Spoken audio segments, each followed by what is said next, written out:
Let's talk about the rise of the anti-expert and how personal brands are winning over formal credentials. Grab your cup of tea and let's dive into it. If you pay attention to alternative media, then you may have noticed that there is a debate that is starting to simmer online, and it is coming to the forefront more and more. And it is this idea of experts versus non-experts. Those with traditional qualifications, clad in credentials, versus those who are just passionate and interested about particular topics or enthusiasts in particular areas. The appetite for authentic versus authoritative personal brands is continuing to grow, and we see examples of this all the time now. But one of the most obvious examples of that is Joe Rogan and his podcast, which is one of, if not the most popular podcast in the world. And he was able to build this podcast without having a qualification that I know of in journalism, without having a PhD, and without having formal qualifications in a lot of the topics that he covers. He was a stand-up comic and is a commentator in the UFC, and he has built this community around his personal brand to become one of the most influential people in culture and in politics today. And a lot of the criticism that Joe Rogan gets relates to the people that he platforms, and that the people that he platforms are said to not be experts by the traditional sense. They might not have all of the qualifications that, say, an academic has in a university. But the thing about a lot of these people is that they have really in-depth knowledge about the topics that they are interested in. And in a lot of ways, they can have a lot more knowledge than the people that have had a formal qualification in those particular spaces, just because of the passion that they bring to that particular topic. And also because information is more readily available now than ever before. So the everyday person is able to access research, data, information that is available on the internet from so many different sources in a way that may not have been possible in decades past. So the everyday person is, in a sense, able to become an expert or, say, an enthusiast in a particular topic without the formal qualifications that come along with this. And naturally, this has caused a lot of tension between the formally qualified, those with credentials, and those that don't have those credentials. No matter what side of the debate you might be on, this idea of elitist authority is certainly starting to lose its influence in society. And the traditional degrees and qualifications aren't necessarily having the same weight in conversations as they used to.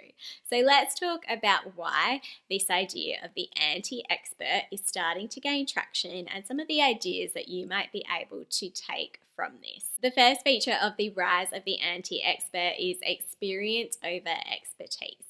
Formal qualifications can add a lot of value when it comes to a traditional 9-to-5 career. They look great on your LinkedIn profile, on your resume, and they can sound great going into an interview. But if you're the kind of person who is interested in, say, thinking outside of the box or the conventional path and conventional thinking and mass media, then you are likely the type of person who engages in podcasts and YouTube, and you probably aren't as interested in the formal qualifications that someone has to offer that conversation, as opposed to what they've actually done in the industry. For example, take someone like Alex Hormozi and the $1 Million Deal brand that he has built. His audience is going to be a lot less interested in his formal business qualifications than they are in his actual business experience. They care more about the businesses that he has proved to be able to successfully build. They want to hear from him because they know that he has been able to achieve great things in that space. They're not concerned about if he learnt all of the theories in a lecture hall related to those things. They just know that he was able to strategize and execute on those things in the real world, and that is appealing to people. And he also has a really relatable personal brand. He sits there in his casual clothes and he describes all of these things to you instead of, say, a really formal professor that is lecturing you from a lecture theatre. He is a relatable voice to many people, and that's why his experience over his expertise resonates with such a big community. Number 2 for the rise of the anti-expert is learning out loud instead of lecturing. One of the best parts about the anti-expert is that it gives permission for people to not have to be an expert to share their opinion or their interests in certain areas. By taking on and embracing this anti-expert idea, it means that you are just sharing what you are curious about outside of your professional 9 to 5 or what you have all of the qualifications and skills for. You're learning out loud and you're inviting others to learn along with you. When you don't position yourself as an expert authority, then you also give yourself more grace to be able to work through what your opinions and your views are on certain topics and in certain interests as well. You might have a particular interest or a particular point of view on a certain thing, and as you collect more information, you might explain to your audience or to your community how that opinion is starting to evolve. You can take people on that journey, and some people might resonate with that because they're experiencing that themselves.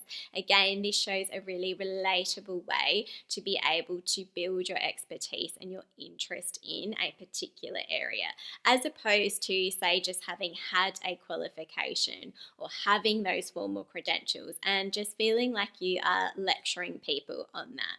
Because if everyone wanted to have that really formal experience of learning from the most academic qualified people, then everyone would be sitting in universities and colleges all the time. That is where we would be solely getting all of our information from.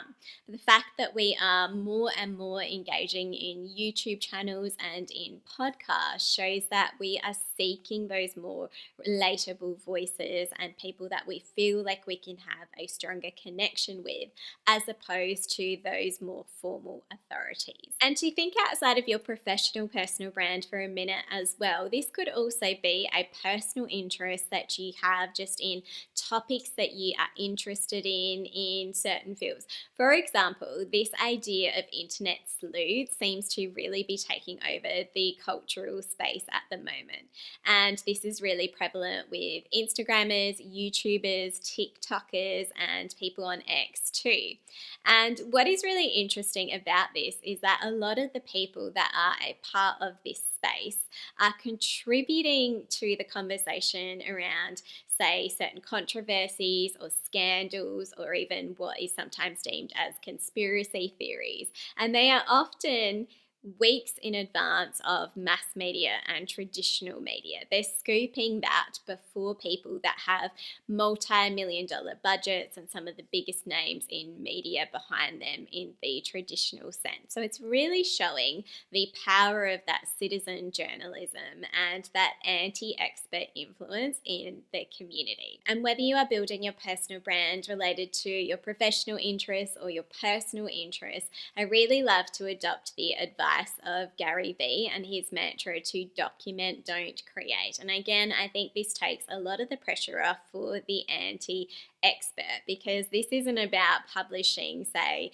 a perfect paper that has taken you years to write and in a journal where it is going to be cemented in history forever. This is just about documenting as you go, which leads me to the third feature of the anti-expert, which is imperfect over polished. And this is something that is really appealing about the more authentic versus the authoritative personal brands, is that they are able to come across as much more natural in all of their communications and in their engagement with their audience and their community. Again, because they're doing this in often much more relaxed scenarios than what is possible in a really academic or formal setting. And this really unpolished version of your personal brand may come across in the way that you plan your content, the way that you script it, if you do script it at all, the way that you edit your content and the way you edit your videos, for example, the way that you deliver the content that you are sharing with your audience, and the way that you just in general connect with them on a more human to human level instead of following this perfectly polished script or perfectly polished format. And again, being this imperfect versus this over polished positioning of an expert means that you can evolve your opinions, you can make mistakes and come back and correct some of your opinions or ideas. And again, you have the grace to be able to do that because you are building a personal brand that is much more human to human instead of feeling like you are lecturing your audience. If you want to learn more about how you can build your personal brand online, then check out my previous episode on this topic. Thanks so much, and I'll see you in the next episode.